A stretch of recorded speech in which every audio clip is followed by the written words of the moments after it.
국민권익위원회에서 더불어민주당 의원 12명이 부동산 불법 거래 의혹이 있다고 밝힌 데 대해서 지금 들으신 것처럼 당이 탈당을 권고하면서 파장이 커지고 있습니다.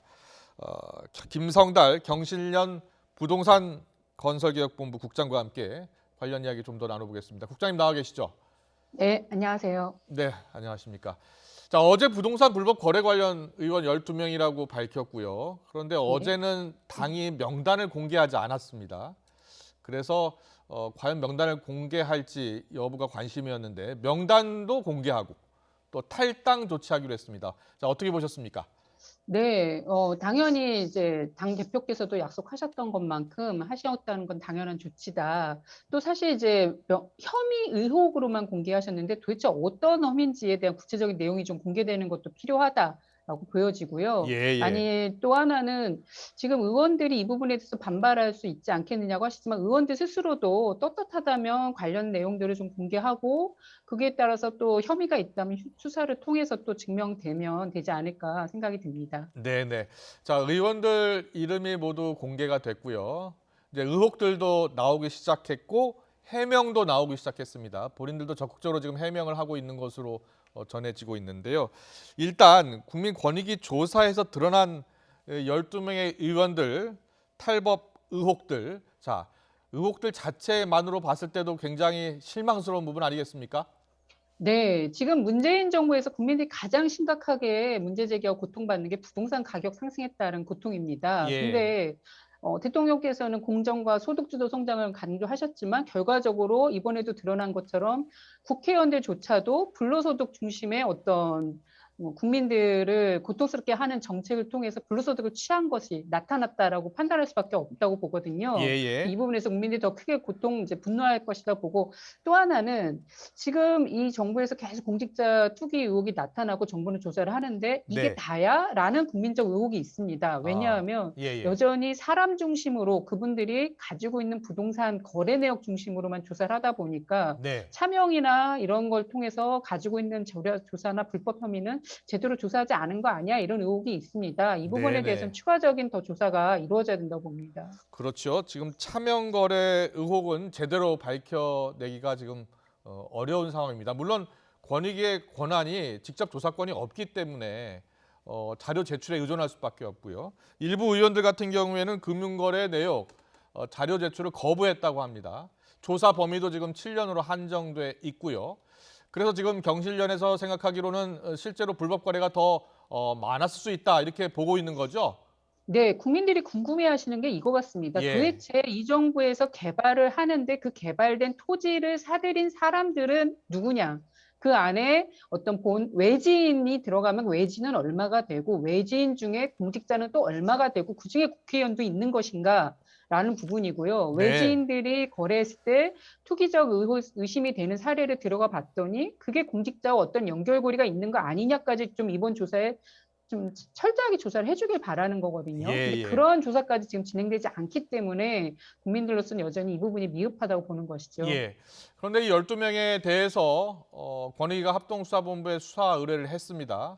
그런데요. 합동수사본부 수사 지금 중간수사 결과 발표 내용을 보면 기대에 미치지 못하고 있습니다. 현재까지 구속된 고위공직자 없고요. 국회의원도 한 명을 제외하고는 강제수사 착수하지도 못했습니다. 그래서 이 부실하다는 비판이 나오고 있는데 경실련에서는 어떻게 보고 있습니까? 예, 이 뭐 LH 땅 투기 의혹도 그렇지만 국민적 분노는 막 하늘로 치솟고 있는데 반해 정말 실질적으로 법적 책임을 질 수 있을 거냐에 대해서는 다들 이제 반신반의하는 평가가 있습니다. 이거는 현재 예. 제도와 수사의 한계가 분명히 있기 때문에 그런 것으로 보여지고 사실 잘못한 것이 있으면 어떠한 제도를 통해서라도 제도 개선을 통해서라도 처벌받을 수 있고 책임받을 수 있도록 하는 것이 또 국회와 정치권의 역할이라고 보여지고요. 네. 그렇게 갈 수 있도록 해야 된다고 봅니다. 또 예. 하나는 사법부의 판단은 받다 하더라도 그건 추후에 이루어지는 것이기 때문에 지금의 이 상황에 대해서 충분하게 국민들이 납득할 수 있도록 예. 자료나 이런 결과들을 공유하는 것이 매우 중요하다고 보여집니다. 그렇습니다.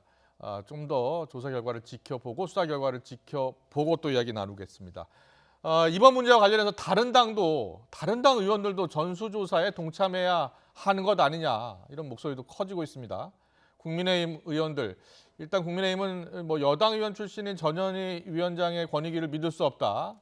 그래서 뭐 최재형 감사원장의 감사원에서 해야 한다 이런 주장을 펴고 있습니다. 이런 주장에 대해서는 어떻게 보십니까?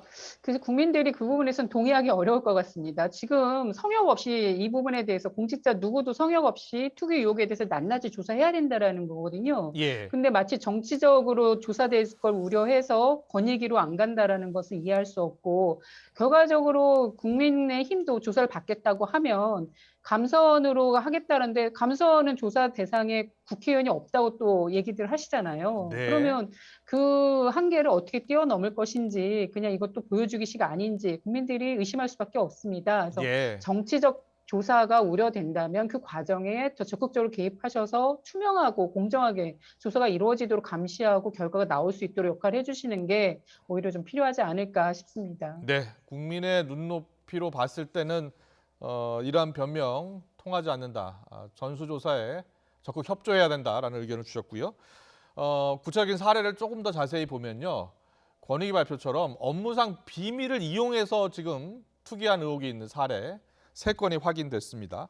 국회의원들이 미공개 정보를 접할 위치에 사실이 있고요. 이런 정보를 이용해서 지금 투기 의혹이 나오고 있는데 이런 사례를 좀 뿌리 뽑을 수 있는 방법이 있겠습니까?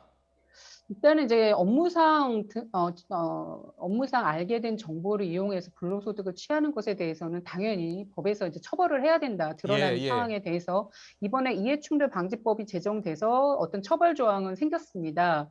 그런데 이제 그것뿐만 아니라 사전 방지도 중요하거든요. 예. 그 사전 방지를 할 수 있는 게 결국은 공직자들이 어떤 부동산 거래 내역이나 가진 재산을 투명하게 국민들한테 공개해서 상시적인 감시가 이루어지도록 하는 것이 중요합니다. 네네. 그런데 지금도 공직자 재산 공개가 이번에도 개선이라고 나온 것이 모든 공직자에게 신고를 의무화하겠다는 정도에 그쳤습니다. 근데 네. 신고만 해서는 국민들이 이 내용을 알 수가 없거든요. 그러니까 네. 신고하고 적어도 4급 이상의 공직자에 대해서는 국민들에게도 다 좀 낱낱이 공개해 주도록 제도 개선이 이루어져야 되고, 예. 고지 거부를 통해서 은닉할 수 있는 여지가 여전히 남아있기 때문에 본인 배우자 이해 직계 가족에 대한 고지 거부도 폐지하는 어떤 제도 개선책이 나와야지만 예. 어떤 이제 근본적인 사전 예방책이 되지 않을까 싶습니다. 네, 알겠습니다.